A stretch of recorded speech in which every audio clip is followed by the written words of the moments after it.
আজি আপোনালোকৰ মাজলৈ অন্য এটা ভিডিঅ' লৈ আহিবলৈ ওলাইছোঁ। আচলতে দেখিছেনে মই আহিছিলোঁ আজি ডুমডুমালৈ বুলি বেলেগ এটা কামত, কিন্তু আহিয়ে মানে ক'ত সোমালি দেখিছেনে বাৰু?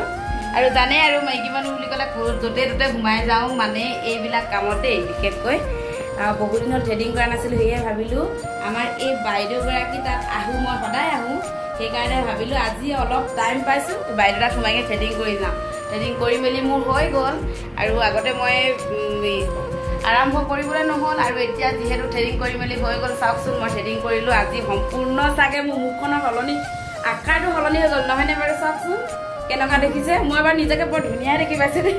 আপোনালোকে কেনেকুৱা দেখিছে নাজানো, এইটো দেখিছেনে? আপোনালোকে যদি ডুমডুমলৈ আহে আহিব, এই বাইদেউগৰাকী পাৰ্লাৰলৈ আহিব, তেখেতে বহুত ধুনীয়াকৈ কৰে আচলতে থ্ৰেডিং। নিজকে কেতিয়াবা শুৱনি কৰি ৰাখিবলৈ বহুত মন যায়, সেয়েহে ভাবিলোঁ আজি মই থ্ৰেডিং কৰি আহিম, আৰু ইয়াত থ্ৰেডিং কৰিয়ে আছোঁ। বহুত দিন হ'ল মানে মই থ্ৰেডিং কৰা নাই, প্ৰায় 3-4 মাহমান হৈ গ'ল মই থ্ৰেডিং কৰিবলৈ টাইম পোৱা নাছিলোঁ। যিহেতু মই যেতিয়া যাওঁ তেতিয়াই মোৰ লগত আমাৰ প্ৰেৰণা যায়, সেয়েহে মোৰ থ্ৰেডিং কৰিবলৈ সময় নহয়। আজি তাকেহে কৰি আহিছোঁ। যিহেতু মই ভালেমান কেইদিন থ্ৰেডিং কৰা নাই, সেইকাৰণে অলপ বিষাইছে থ্ৰেডিং কৰোঁতে। আৰু এইফালে লগৰবিলাক দেখিছেনে, তেওঁলোকে মোক ৰখীয়া হৈছে, আৰু কেমেৰামেনজনী বেলেগকৈ আছে। এইফালে দেখিছেনে বৰ ধুনীয়াকৈ কৰে আচলতে বাইদেউগৰাকীয়ে। এয়া চাওকচোন মোৰ এটা চেলাউৰি থ্ৰেডিং কৰা হৈ গৈছে, আৰু দেখিবলৈ কেনেকুৱা লাগিছে জনাবচোন এটা থ্ৰেডিং কৰা আৰু নকৰা। যিহেতু আজি ইমান গৰম, সেয়েহে ভাবিলোঁ অলপ ঠাণ্ডা কিবা এটা খাই লওঁ, আৰু আমি হোটেললৈ বুলি গ'লোঁ। বাকী কেইগৰাকী খাই বৈ গ'ল, কিন্তু আমি অকল দুগৰাকীহে বাকী থাকিলোঁ।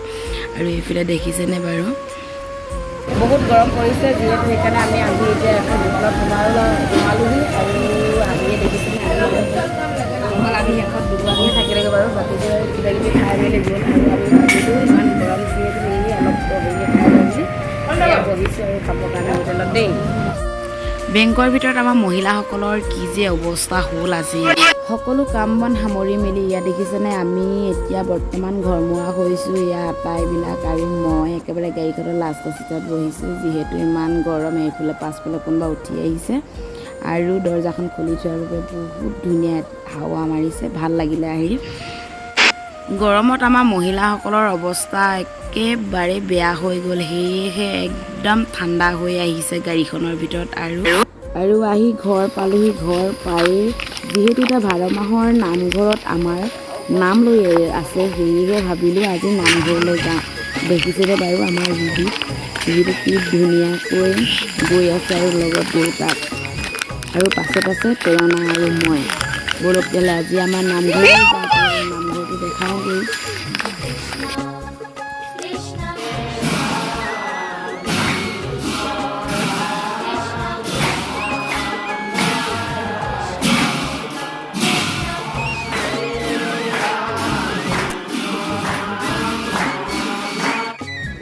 নামঘৰত নামৰ মাজতে আমাৰ প্ৰেৰণাৰ যিহে তাই উৎপাত, চাওকচোন কেনেদৰে নামঘৰৰ ভিতৰত উৎপাত কৰি আছে, তাই ৰখিবই পৰা নাই লগৰবিলাকক দেখি।